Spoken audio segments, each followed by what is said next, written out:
Hey guys, Coach here. Welcome to this week's episode. This week we are talking about irrigation sprinkler controllers or timers. They've come a long way in my generation from the old Rick Dell mechanically driven pin placed skip a day, very simplistic, to now we're in a world of cloud-based Wi-Fi internet controllers. And I have some good things to say about that, and I have some that are, kind of neutral to detrimental, I gotta say about that.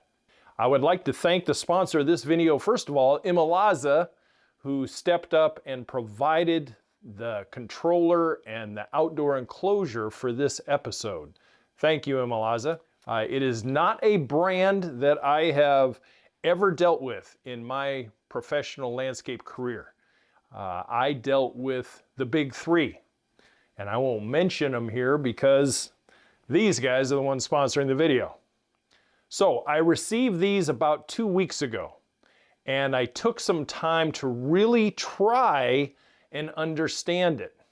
Maestro came to my rescue, and I know she is going to help me understand the app part of this, the programming part, to where everything that I do on this sprinkler, with a couple little exceptions, will all be based off the phone. Now that is not my generation necessarily. Most of us codgers 60 years and older, we're used to the wall-mounted indoor or outdoor rated enclosures and timers and controllers that we stand and look at, and we do the dial thing, and we see the program, and we see the percentages and the seasonal and the delays and the pump start relays and other stuff. That does not make this bad. It just makes it new, which gives people who are not super high-tech savvy just a little steeper curve to learn, so that they feel confident about it. And I am on the uphill swing of that curve. And I'll tell you that ImoLaza has done an awful lot of research to make it easy for the average DIYer. I would say if you are in your 20s, 30s, and 40s, you're probably going to adapt to this a lot faster than I will. So let's get started. ImoLaza sent me both the controller and the outdoor rated enclosure on this. They sent me a 12 station controller, which I will never be using 12 stations here at Brook and Pond, but it's what they had available and they sent it out, which I greatly appreciate.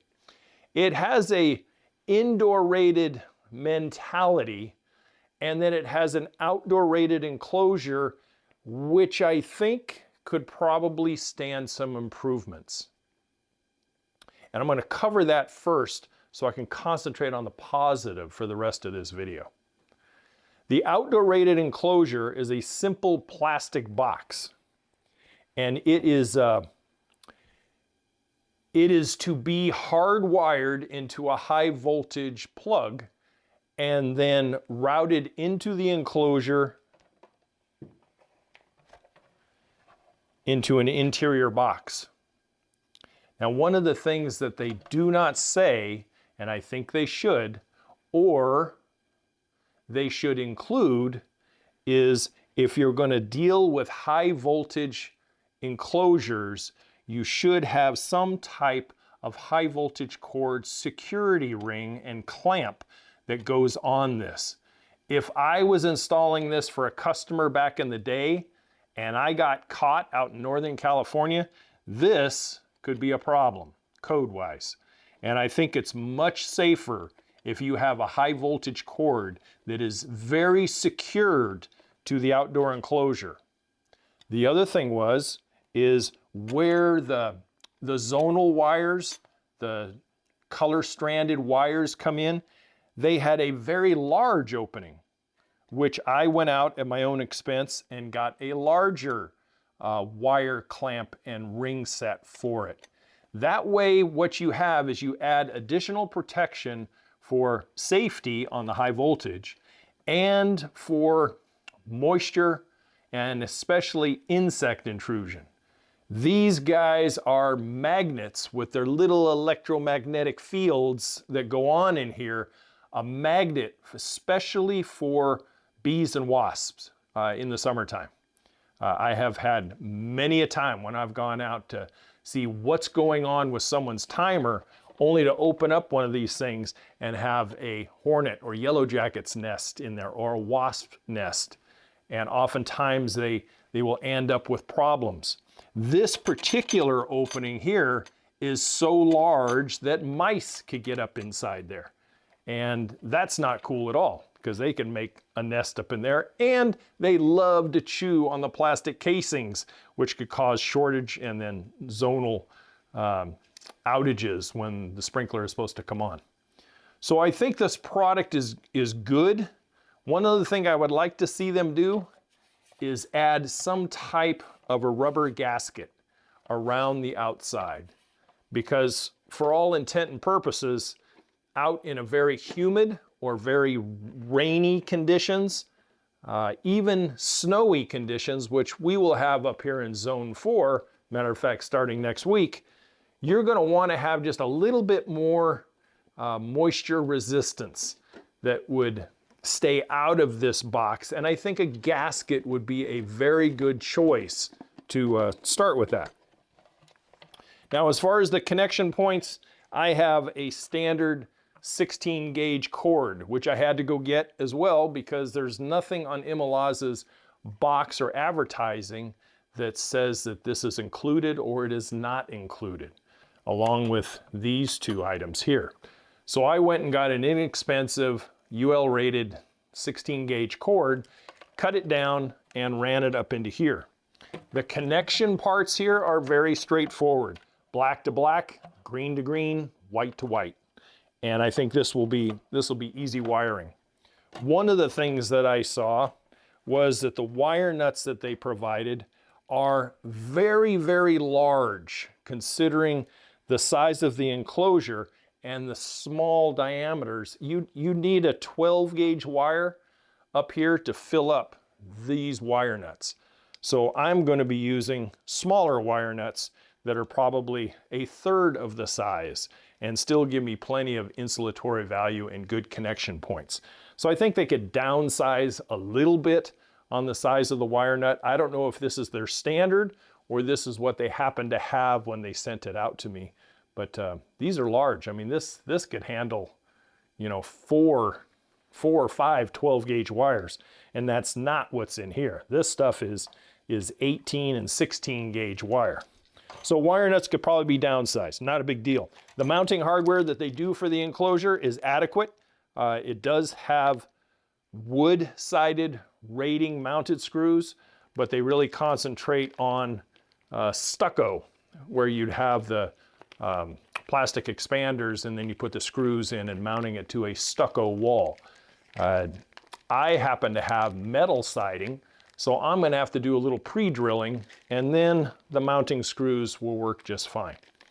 But this is mainly allocated a little towards interior mounting, which came with the controller itself, so that you'd put it into drywall, but you could also use it in a garage wall as well. In here we have OSB walls and ceilings, and you'd be able to screw these in a little bit. Probably a little better screw I'll find to mount it, but not too bad. It's okay the way it is. Another concern that I have regarding the controller is they seem to have tried to retrofit an indoor rated 24 volt class 2 transformer just by placing it into the enclosure, and you end up plugging it in. I don't know if you can see it on camera there, but there's a plug over here and it's a non-grounded plug. So you're taking an indoor rated transformer, putting in a non-weatherproof, it's probably weather resistant, but it's not weatherproof. And then you're expecting long-term viability as far as this outdoor rated or indoor rated transformer into an indoor rated controller that's going to go in this box and then go out of doors. From a professional standpoint,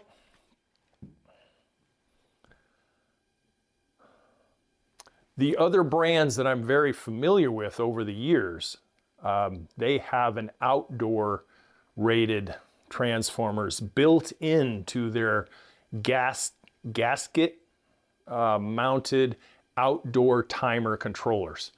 And so you don't have this kind of second thought plug-in here, and then this plugs into the controller. So you have a weather resistant outdoor enclosure and not a weatherproof. I would much rather see ImoLaza hardwire their outdoor controllers and not try to make an indoor controller go outside. I think that's it's asking for problems down the road, especially if you're in a high humidity, high rain area, which we are in the summertime. But especially like, down south, down southeast area, a lot of humidity, a lot of bugs. So I think this could be rewired a little differently, but I think it's adequate for initial installation. I don't know how long something like this will last in adverse weather conditions. But this one here, this is an easy plug-in into the controller or into the enclosure. This will get hardwired up and then sealed. This one is sealed with a simple plastic covering. Okay, so we have the outdoor enclosure, we have an indoor rated transformer going into a weather-resistant outdoor environment. The hardware that came with it did not include the cord and does not include any sort of wire security or sprinkler irrigation wire security, which I think should be added. All right, enough about that. Let's move over to the controller itself. Again, this codger here is used to seeing what you're doing on the face of a timer. In this particular case, I'm going to have to get advanced in my old way of thinking and learn to trust that the phone and the controller are going to be talking to each other. And this is okay, provided that your internet is reliable and is on all the time, and you don't have power outages very frequently. That is not us. We are linked to the internet via Starlink, which 98.5% of the time has always been very, very reliable. What hasn't been reliable is our utilities. Utilities go out here on an average of, I would say, 8 to 9 times a year. Wind knocks them out. Spruce trees around here are very brittle and they seem to fall over onto utility lines. But mostly wind and objects put the power out for a while. We had a large transformer this summer go out a few miles away that serviced our area, and we did not have power for the better part of 10 hours. Well, if all of that is out, then our Starlink is out. Our cell phone coverage up here for Verizon anyway is minimal at best. We can get text messages out, but very little conversation and certainly no internet data type of stuff is available. When looking at the face of the controller, you can see there are no screens or anything else. All you have is the numbers and a couple of directional arrows and pauses, which you can apply that to your manual type of starting and stopping for whatever reason. Say you didn't have internet, but you still had power, you could start the program, your watering program, manually from the face of this. This is enclosed in the enclosure like that. So when I received this and I looked at it, I went, this is going to be different. This is going to be just a blue ring to show that it's on, and then the programming will all be done through here. Now, the advantages of that is if Maestro and I are traveling somewhere, the ImoLaza system is able to pull a lot of information from the internet. And we don't have sensors out here yet, water sensors, but it would be able to say if our local forecast showed that it was raining, it would delay watering for whatever period of time. And the app goes into great, huge detail regarding your property. The slope, the type of soil, what is it going to be watering, turf, trees, ground covers, vegetables. There is a lot to do with what zones get what type of light throughout the day, when you want it to start versus when you want it to stop, before sunrise, at sunrise, after sunrise, or before dark. All depends. It all depends on the application that you're going to be watering and what type of watering you're going to be doing. Are you doing an all drip system? Are you applying this in some kind of a greenhouse effect?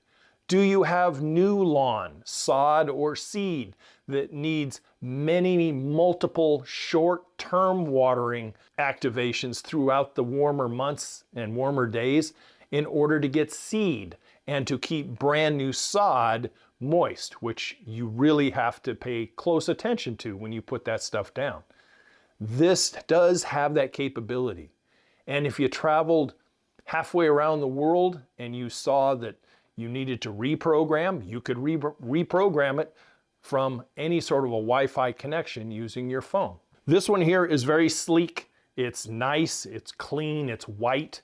I don't know what it would look like in a garage after a few years. I think it would probably get a little dusty, which you're going to have to keep it clean.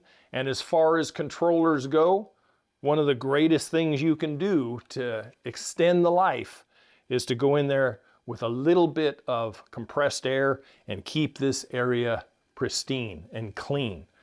There are a lot of connections here, but I noticed one thing that they've improved on is at least they have the numbers down here. A couple of years ago, they did not have the numbers.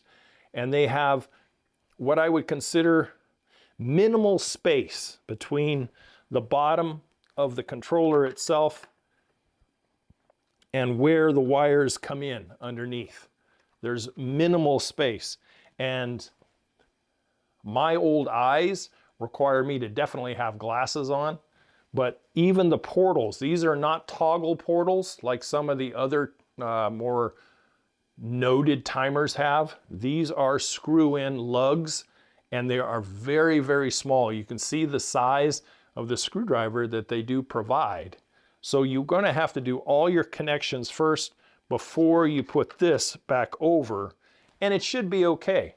But if you had 12 gauge or 14 gauge single strand wires in a semi or a commercial application, and you wanted to use this timer, running that size of wire up in here would be very, very difficult. Difficult at saying it nicely. The portals on these here would barely handle a 12 gauge irrigation wire. Would much rather have 18. So the typical black cased or red cased multicolored, multi-strand type of sprinkler is what this particular controller lends itself best to. It really does. I would not want to try to bring in commercial type of irrigation wire into this. You would not be able to fill all 12 up, that's for sure. And to get more than one larger wire into the common ports here would be virtually impossible. You'd have to pigtail it out somewhere out here and bring in a single strand and put it in your common connection. So you can see from a professional standpoint, this has all the propensity for great success.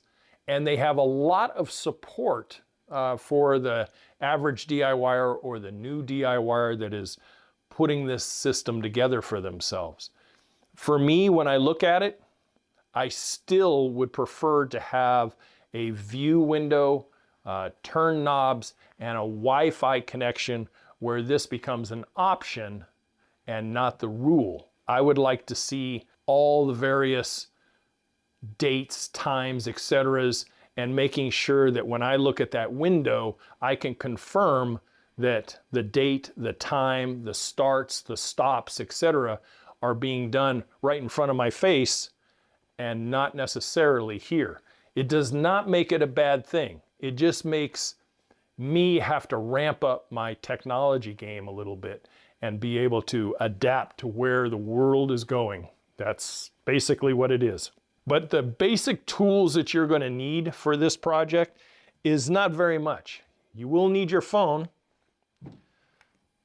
standard screwdrivers for mounting, wire strippers for stripping wire off so you can put the wire nuts on, the small provided, or if you have one, kind of a micro Phillips head screwdriver, a drill driver so that you can mount this to an exterior or an interior wall somewhere. And that is about it. I think that putting this thing together is going to take about 30 minutes, and we will mount it. We will mount it here in the garage for the winter, but most likely it's going to go outside in the backyard next year when the irrigation system goes in. So I think ImoLaza is definitely on the right track. I think their outdoor rated type of product has a little bit to go to get up with the game as far as the irrigation outdoor enclosure stuff. I think they should provide or at least notify on the box that cords and clamps are not included. Those you would have to do yourself. For someone to open it up and then start putting it together and then they go, wait, how come this thing is so loose in there? I think from a professional standpoint, they should probably put those things in. And the transformer, the 24 volt class 2 transformer that comes when it says indoor use only, and you're wanting to put this outdoors, I think they're opening themselves up for potential issues one way or another. And then the plugs, the plug that they have here that is strictly a, an adapted plug, and if it's an indoor rated transformer going into an indoor rated controller, and then you're taking it and putting outdoors, I would probably end up putting some type of a small gasket seal on here one way or another. I would find it very useful and extend the life. I'm also going to take a little bit of silicone or expansion foam once it's all together, and I'm going to seal those things tremendously to keep ants and wasps and anything else that might want to go in. I'll probably also have a conduit drop with my irrigation wires where they're going to be exposed. I'll probably have a conduit drop where they're encased, at least down underground level. That way you don't have rodents that are going to want to chew, and you don't have the UV destruction that can go on. It'll probably last for many, many years, but I also think it looks a lot neater, a much neater installation once it's all done. Kind of like what we did on the outdoor lighting that we did in the backyard earlier this year. So the other thing that they do provide is they do a pretty good job of explaining how to install in literature. They have a couple of mounting templates that it comes with, which is good. And then they have labeling decals that you can pull off and put on your valve wires as you're disassembling an old one, or you're assembling a brand new system, which is what we're going to be doing. And at least you can label it common 1, 2, 3, 4, 5, 6, or M for the master valve.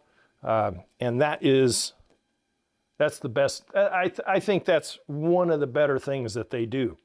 I used to always just take out a notebook and I would just literally write it on my notepad, which color went to which valve, and then follow that back to the controller and mount it up that way. That's how I used to do it. Here, that's kind of good. And then they have a pretty good wiring diagram on how to wire it.